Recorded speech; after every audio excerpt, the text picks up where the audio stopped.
গাইবান্ধায় নবদম্পতির বাসরঘরে ঘটে গেল এক চাঞ্চল্যকর ঘটনা।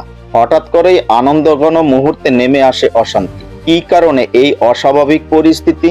রহস্য উন্মোচন হচ্ছে এই ভিডিওতে। গাইবান্ধার সাদুল্লাপুর উপজেলায় এক নববিবাহিত দম্পতির বাসরঘরে ঘটে গেছে চাঞ্চল্যকর ঘটনা। নববধূ মোর্শেদা আক্তার 20 আকস্মিকভাবে তার স্বামী নজরুল ইসলামকে, যার বয়স 25, ধারালো বস্তু ব্যবহার করে গুরুতরভাবে আহত করেন। শুক্রবার রাত 2টার দিকে উপজেলার খর্দকমরপুর ইউনিয়নের পাইকা গ্রামে এই ঘটনা ঘটে। স্থানীয় সূত্রে জানা যায়, সামাজিকভাবে বিয়ের অনুষ্ঠান শেষে নবদম্পতি বাসর ঘরে যান। সেখানে হঠাৎ করেই স্ত্রী স্বামীকে আক্রমণ করেন। স্বামী ব্যথায় চিৎকার করলে স্বজনরা দৌড়ে এসে তাকে গুরুতর আহত অবস্থায় দেখতে পান। পরে দ্রুত তাকে স্থানীয় হাসপাতালে ভর্তি করা হয়। হাসপাতাল সূত্র জানায়, আহত ব্যক্তির শরীরে গুরুতর ক্ষতি হয়েছে। চিকিৎসকরা জরুরি চিকিৎসা দেন এবং উন্নত চিকিৎসার জন্য তাকে গাইবান্ধা জেনারেল হাসপাতালে পাঠানোর প্রস্তুতি চলছে। প্রয়োজনে রংপুর মেডিকেল কলেজ হাসপাতালেও নেওয়া হতে পারে। হাসপাতালে নজরুলের স্বজনরা অভিযোগ করেন, নববধূর মানসিক সমস্যা থাকতে পারে অথবা পূর্বের কোনো সম্পর্কের কারণে এমন ঘটনা ঘটতে পারে। তারা এই ঘটনার বিচার দাবি করেছে। আমি বেলেটাকে আগাম কিনে নিয়ে আসি।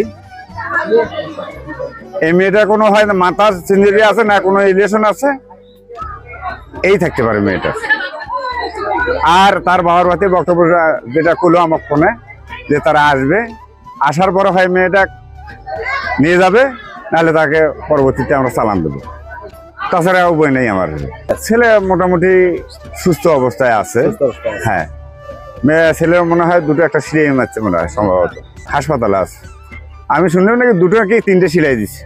খর্দকমরপুর ইউনিয়ন পরিষদের সদস্য আতোয়ার রহমান বলেন, বিয়ের রাতে এমন ঘটনা কোনোভাবেই গ্রহণযোগ্য নয়।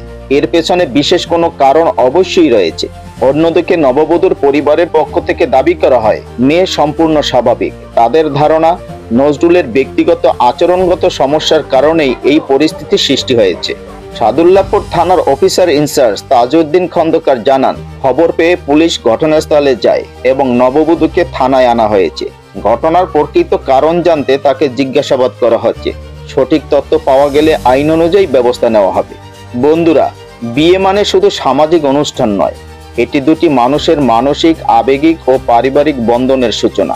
সম্পর্কে ভুল বোঝাবুঝি বা মানসিক চাপ তৈরি হলে তা সহিংসতায় নয়, বরং আলাপ আলোচনা ও বোঝাপড়ার মাধ্যমে সমাধান করা উচিত। সুস্থ দাম্পত্য গড়তে চাই পারস্পরিক শ্রদ্ধা, সহমর্মিতা, সহনশীলতা। সুপ্রিয় দর্শক, ভিডিওটি ভালো লাগলে অবশ্যই লাইক দিন, কমেন্ট করে আপনার মতামত জানান আর শেয়ার করুন বন্ধুদের সাথে। আপনার একটি লাইক, কমেন্ট ও শেয়ারই আমাদের অনুপ্রেরণা। আর এরকম নতুন নতুন ভিডিও পেতে হলে এখনই সাবস্ক্রাইব করুন আমাদের ইউটিউব চ্যানেল আলোর দিকটা এবং উহার পাশে থাকা বেল আইকনটি অন করুন। ফলো করুন আমাদের ফেসবুক পেজ আলোর দিকটার সঙ্গে থাকুন। ধন্যবাদ।